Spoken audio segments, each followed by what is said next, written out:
Amados e queridos irmãos e obreiros, responsáveis pela santa e gloriosa palavras doutrinária de nossa igreja. Igreja essa ao qual nós temos o prazer de ministrar a obra do Senhor por alguns anos. Quero nesta noite dedicar a mensagem de bênção para cada um. Que o Espírito Santo de Deus se encarregue no uso do seu amor, da sua bondade, da sua misericórdia, para que possamos fazer ou dar uma mensagem na direção do Espírito Santo de Deus. Amados, queridos irmãos, vamos aprender nesta noite para a nossa regra de fé e aperfeiçoar melhor a parte doutrinária de cada igreja e como aprender. Eu começo dizendo que a igreja do Senhor em 3 tempos. O tempo da igreja, os 3 tempos que são eles.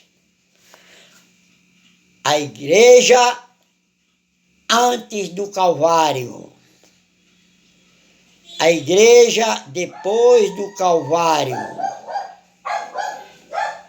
e a igreja arrebatada, ou a igreja glorificada, como nós já o conhecemos. Tomamos por base nisto um dos evangelistas, ou dos 4 evangelhos, mais abençoado entre todos, porque é a do amor. É o Evangelho de João. Não quero eu menosprezar os demais evangelhos. Não. Mas eu quero enaltecer tanto também o Evangelho de João, que diz alguns doutores, teólogos, que é o evangelista do amor. Tomemos por base em tudo quanto nós temos aprendido nos 4 evangelhos e principalmente no Evangelho de João. Um dos versículos, o capítulo mais conhecido entre nós, que pregamos a palavra e doutrinamos, é o capítulo 14 de João. Sabemos que já ao chegar à parte doutrinária, quando o Senhor Jesus, já no final das suas partes doutrinárias, como ensinando aos seus discípulos. No 14 de João é muito conhecido, que muitos pregam sobre isso, mas vamos tomar por base hoje o que nós devemos aprender no capítulo de João. Eu não quero ler todo, pois ele é extenso, sabemos que ele contém 31 versículos, mas eu quero ler os primeiros. E nós já temos referências para os demais na sequência. É conhecido, mas vamos ler, que diz o seguinte: não se turbe os vossos corações, credes em Deus, credes também em mim. Na casa de meu pai há muitas moradas, se assim não fosse, assim vos não teria dito, pois vou preparar lugar. E se eu for preparar lugar, virei e outra vez vos levarei para mim mesmo, para que onde eu esteja, estejais vós também. É 3 versículos. Onde eu esteja, estejais vós também. No decorrer da leitura ou da mensagem, podendo eu ler ou falar sobre alguns desses que o acompanhava. Nós vemos claramente que a leitura da palavra de Deus, assim que nós vemos, assim que nós conhecemos, a igreja antes do Calvário, antes da morte de Jesus Cristo na cruz do Calvário pelos nossos pecados, existia ainda nos apóstolos, entre os apóstolos e com os apóstolos, como nós encontramos, pessoas desligadas na fé. Desligado assim, não dando tanto atenção à mensagem do seu mestre, não dando a mensagem do Rabino Jesus, como diz, mestre. Nós conhecemos que o Senhor estava ensinando, mas ainda havia pessoas que ainda estavam desligadas, ou seja, não entendendo, não dando crédito. Ora, se na época da igreja primitiva, quando o Senhor doutrinava os seus discípulos, os seus seguidores, principalmente os apóstolos, os 12 apóstolos, ao qual ele ensinava, já havia desligado, e principalmente esses que ele estava ensinando, estava desligado. Quanto mais hoje. Agora você pode perguntar, pastor, é pecado estar no culto ou assistindo a pregação, ou a mensagem, ou a escola dominical, ou os ensinamentos de quem está pregando? É pecado estar desligado? A resposta é não. Não. Não é pecado. Mas é a falta de atenção. Nem toda falta de atenção é pecado. Mas é uma falta que tem que ser corrigida pelo pastor. Porque pecado é aquele que mancha. Ele aqui não estava sendo manchado, ou seja, estava apenas desligado como homem. Assim também como os apóstolos estavam como homem. Como homem. Desligado. Ou seja, não estava dando crédito, não estava prestando atenção naquilo que o Senhor estava falando. Visto isso, lá no primeiro versículo, não se turbe o vosso coração. Ora, que o nosso amado e Salvador Jesus Cristo estava conhecendo o coração daqueles que estava presente. Principalmente a grande maioria dos apóstolos, e para que não dizer todos, como diz aqui, encontramos. Não se turbe o vosso coração, credes em Deus, credes também em mim. Olha lá, olha o despertamento. Olha o que o Senhor chamando a atenção de todos. Credes. O verbo aqui está no plural. Credes, do verbo crer, no plural. Credes em Deus, credes também em mim. Na casa de meu pai há muitas moradas. Se assim não fosse, eu não teria dito. Pois vou preparar o lugar. E eu vou preparar o lugar. E quando vou voltar, levarei para mim mesmo, para que onde estejais vós também. Aí vem a resposta dele. Olha o desligamento entre eles. Olha o dispersimento entre eles. Olha eles aqui pensando. Principalmente Judas, não o Cariote. Judas, aqui não se fala dele, que ele também estava despercebido, mas era outro Judas. A palavra de Deus claramente. Filipos também, perguntando, ora, Tomé, o mais despercebido, Senhor, não sabemos para onde vai, como podemos saber o caminho? E a resposta está aí. Quando Jesus, eu sou o caminho, a verdade e a vida, ninguém vai ao Pai senão por mim. O caminho é Jesus. E eles ainda não estavam sabendo por onde caminhar, aonde era o itinerário para onde o Senhor teria que ir, que foi para o Pai. Ele já sabia que eu vim do Pai e para o Pai voltarei. Quantas e quantas vezes nós encontramos ele ensinando. Agora, hoje, isso era antes do Calvário, ou seja, antes da sua morte e ressurreição. Porque na sua morte e ressurreição, disse ele, na sequência da lição, eu vou para o Pai, mas não vos deixarei órfão, rogarei ao Pai, e ele verá o Consolador, o Espírito Santo. Que o Espírito Santo veio para confortar, para consolar, para servir, e não para ser servido. O Senhor veio para servir. E o Espírito Santo, ele veio para ser servido, Senhor. Que nós somos servos do Senhor. Mas o Espírito Santo não. O Espírito Santo veio para servir. Veio para servir a todos. Porque ele é o nosso Consolador. Por isso ele veio para servir, para nos consolar, para nos garantir uma morada certa, ensinar os caminhos, conforme diz no decorrer da leitura. Do 1º do 14 até o 31. Nós encontramos. Ele veio para servir, para mostrar e nos ensinar como devemos seguir. Por isso, ele foi para o Pai, rogou ao Pai, e ele enviou o Espírito Santo para servir a igreja aqui na terra, a igreja com a qual ele subiu, mas o Espírito Santo desceu e a igreja continua até hoje. Nós sabemos disso. Portanto, meus prezados irmãos, é a igreja antes do Calvário. Tem mais ensinamentos sobre isso? Temos. Nós encontramos que eles, de uma maneira tal que eles estavam ao ponto de estar na lição, de nós encontramos, de nós sabemos que eles esfriaram na fé. Quando o Senhor foi, meu Deus, e agora? Eles estavam muito, seguiam o Senhor pelos milagres, pelos prodígios, pelas maravilhas que o Senhor vinha fazendo.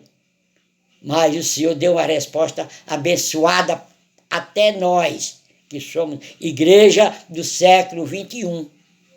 E assim vamos até o arrebatamento da mesma igreja ao qual nós pertencemos.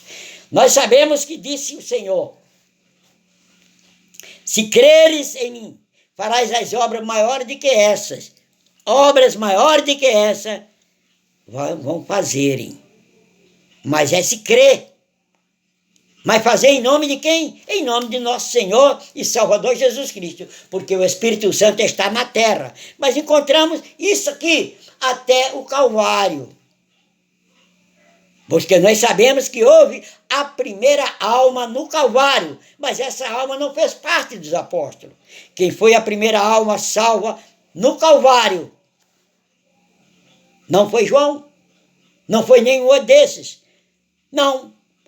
Quando seus apóstolos partiram para o Senhor já foi em sua frente. Mas deixou a igreja. E a igreja continua até hoje e assim irá até a volta gloriosa de Jesus. Nós sabemos que essa igreja que ele comprou com seu sangue, ele teve uma primeira alma que não chegou a passar pelas águas. Já falamos em outra mensagem que não, essa alma, a primeira alma, não foi batizada nas águas, não, mas creu. Lembra que ele falou, creu por fé, decidiu aceitar Jesus. Aceitou na hora do sofrimento, na dor, que estava ao lado do Mestre, Jesus Cristo, o Nazareno. Quando alguém perguntou, se és filho de Deus, salva os outros e não salva a ti mesmo? Se és filho de Deus, desce da cruz, salva a ti e a nós também. Disse ele, Senhor, lembra-te de mim quando entrares no teu reino. E o Senhor falou, deu a ele aquela tão grande e maravilhosa salvação. Hoje mesmo estarás comigo no paraíso. E aquela alma foi a primeira alma salva no Calvário. Vamos da história, vamos adiante. Isso é a igreja no Calvário. Ou até o Calvário, a igreja primitiva. Quando o Espírito Santo desceu sobre a terra, salvando, batizando com o Espírito Santo, que nós vemos lá, que ele disse, eu vou para o Pai, mas eu vou deixarei órfão, rogarei ao Pai, e ele virá o Consolador. Já falamos sobre isso. Encontramos lá em Atos dos Apóstolos, estavam todos reunidos no mesmo lugar, como de repente veio um vento impetuoso, que encheu toda a casa onde eles estavam, e foram batizados com aquilo que nós já pregamos em outras mensagens, o mistério do batismo do Espírito Santo, que diz a sua santa palavra, que o mundo não conhece, não recebe e não pode receber, porque estão no mundo. Mas para que venha, possa receber o dom glorioso, a dávida gloriosa do batismo com o Espírito Santo, para nós que cremos, que somos pentecostais, graças a Deus. e principalmente nós brasileiros, que temos a certeza que recebemos o batismo do Espírito Santo, estamos conservando em nossas vidas, aqui nós brasileiros, desde 1911, quando as primeiras pessoas foram batizadas, a primeira brasileira a ser batizada com o Espírito Santo, que foi a irmã Celina, lá em Belém do Pará. Nós encontramos sobre isso. Encontramos também tudo isso. Agora, aproveitando a oportunidade, nós vamos ter um grande prazer, nós cremos que assim será, e eu espero no Senhor estar presente nessa grande reunião, que é no dia 9 e 10 de setembro de 2020, quando a primeira convenção das Assembleias de Deus, lá em Natal, na minha terra, ao qual eu conheci muitos, com os meus 60 anos, chegando a 60 anos de evangelho, hoje com 77 anos, mas chegando os meus quase 60 anos de evangelho, que eu aceitei com os 21 anos.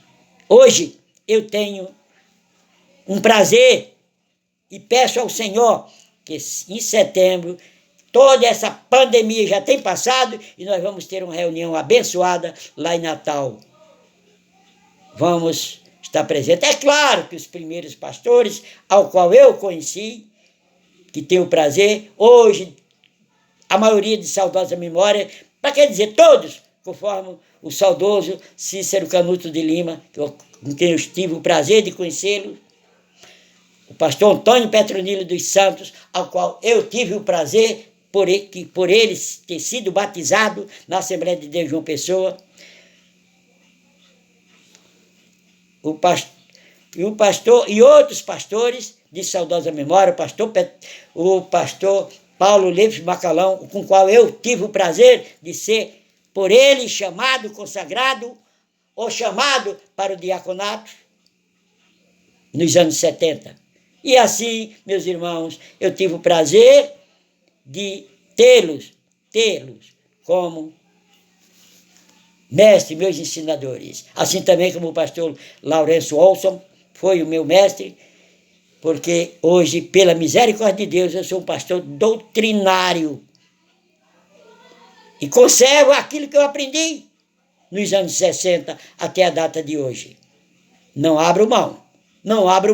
Também não sou contra os pastores novos, não, porque a salvação em Cristo Jesus não tem a ver com o tempo de crente. Nós já falamos sobre aquele que não chegou nem a ser batizado, mas foi salvo. Mas é parte da experiência doutrinária para pastores. Não quero dizer com isso que os pastores novos, ministros novos, que hoje estão se levantando, saindo, sendo chamados, não têm experiência. Sim, mas ainda não chegou o grau de experiência que nós, antigos, já temos com os anos de ministério. Muito bem, a igreja depois do Calvário. E agora? Essa que nós estamos. Mas, diz a sua santa palavra, por muitos multiplicares a iniquidade, o amor de muitos esfriarão. Olha lá, esfriando também. Mas buscaram onde?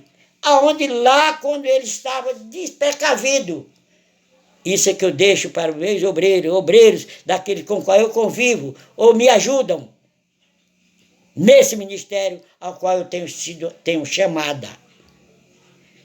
Que não diga que aquela pessoa, principalmente mocidade, a mocidade em si, que está na igreja, às vezes desprecavido, pensando no dia de amanhã, pensando em contas a pagar, pensando, às vezes, coisas que não tem nada a ver com a mensagem. Ele está pecando? Não. Não deve se estranhar. Eu posso dizer que eles estão pecando? Não diga, meus irmãos. Ajudem. Diz a sua santa palavra que o forte é para ajudar os fracos. Quem é forte ali? É o pastor que está de frente ao púlpito, pregando a palavra, pregando a doutrina. Queira receber ou não, mas orem por ele. É um dever de nós, um dever que temos, é orar pelos obreiros, por aqueles que estão na frente do trabalho e orar também por aqueles que ainda estão sem entender a palavra, às vezes sem estar entendendo, ou estar com o pensamento longe. É difícil? Não. Será que eles vão perder a salvação? Não, não, não. Assim como os apóstolos, os discípulos, aqueles não perderam. Eles passaram por tudo isso. Tudo isso. Mas perderam a salvação? Não. Mas merece a nossa ajuda.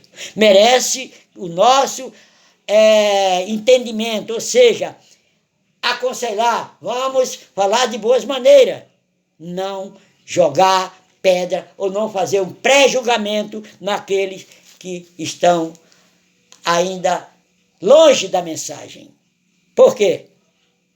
Principalmente que são novos. E segundo, porque herdaram também da igreja primitiva. Eles herdaram. Não